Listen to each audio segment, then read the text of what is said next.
아침 말씀. 오늘 본문 말씀은 창세기 29장 15절에서 30절입니다.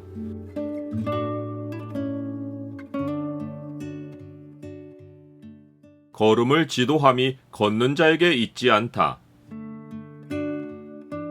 오늘 본문을 약속의 창으로 보면 사람과 사람의 약속이 얼마나 신뢰할 수 없는지가 보입니다. 약속의 창을 보여주는 구절은 29장 25절입니다. 야곱이 아침에 보니 레아라. 라반에게 이르되 외삼촌이 어찌하여 내게 이같이 행하셨나이까? 내가 라헬을 위하여 외삼촌을 섬기지 아니하였나이까? 외삼촌이 나를 속이심은 어찌 됨이니까? 야곱이 라반의 집에 온 것은 당장 형 에서의 위협을 피하기 위해서이지만 더 근본적인 이유는 부모의 원대로 이곳에서 아내를 얻기 위해서입니다. 그리고 야곱은 어머니 리브가의 말대로 형 에서의 노가 풀리기까지 몇 날 동안 거주하기 위해서 왔습니다. 야곱은 라반의 집에 와서 믿음의 환경과는 전혀 다른 집안 분위기를 경험합니다. 외삼촌 라반은 계산이 빠른 사람이고 가족 간의 관계도 돈으로 하는 사람입니다.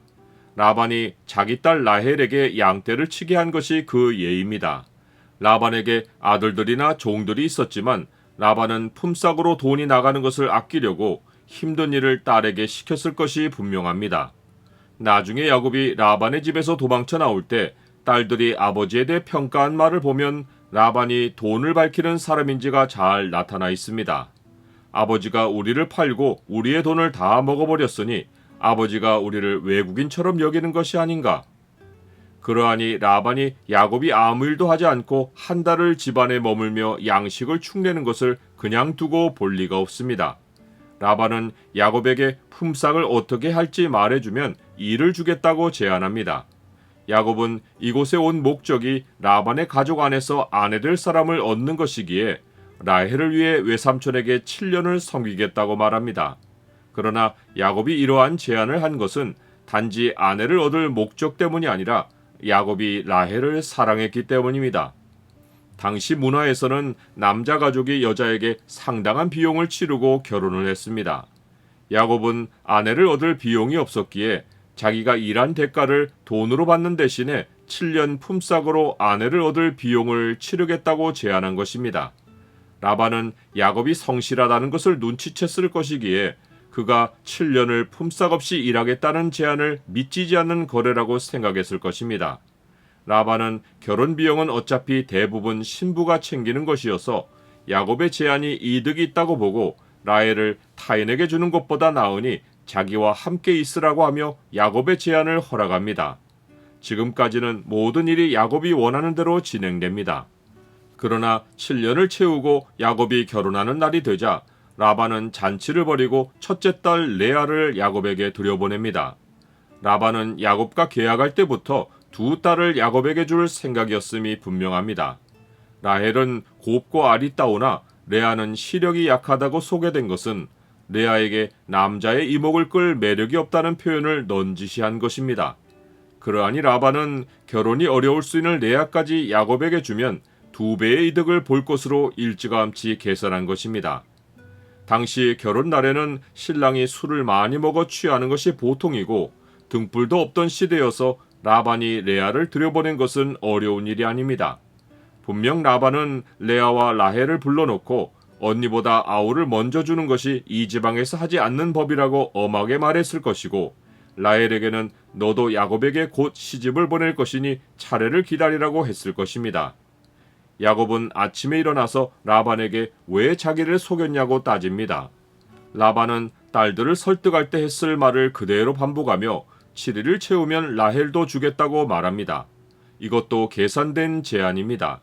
야곱에게 7년을 다시 채우면 라헬을 주겠다고 했으면 야곱이 분을 냈을 것입니다. 하지만 레아와의 결혼잔치 기간인 7일을 채우면 라헬도 주겠다는 것은 분을 가라앉힐 수 있는 제안입니다.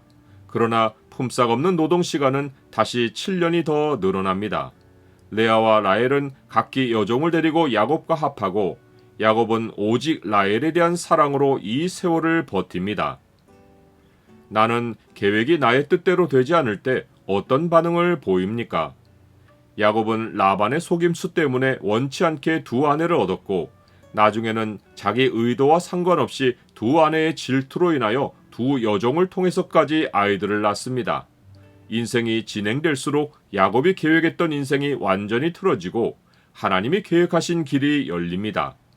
야곱은 형 에서를 속여 아버지께 축복을 받을 때까지는 자기 생각대로 계획이 잘 진행된다고 생각했을 것입니다. 하지만 레아를 아내로 얻는 순간부터는 모든 계획이 수포가 됩니다. 그러나 사람의 계획이 꺾이는 곳에서 하나님의 계획은 선명하게 드러나기 시작합니다. 이는 내 생각이 너희의 생각과 다르며 내 길은 너희의 길과 다름이니라. 여호와의 말씀이니라. 이는 하늘이 땅보다 높음같이 내 길은 너희의 길보다 높으며 내 생각은 너희의 생각보다 높음이니라.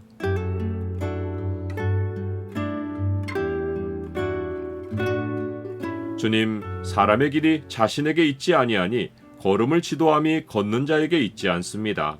주께 저의 생각과 길을 맡길 때 주의 뜻이 제 삶에 이루어지는 것을 분명히 볼 것입니다. 저의 모든 계획을 주께 맡기오니 주가 인도하옵소서. 예수 그리스도 이름으로 기도드립니다. 아멘.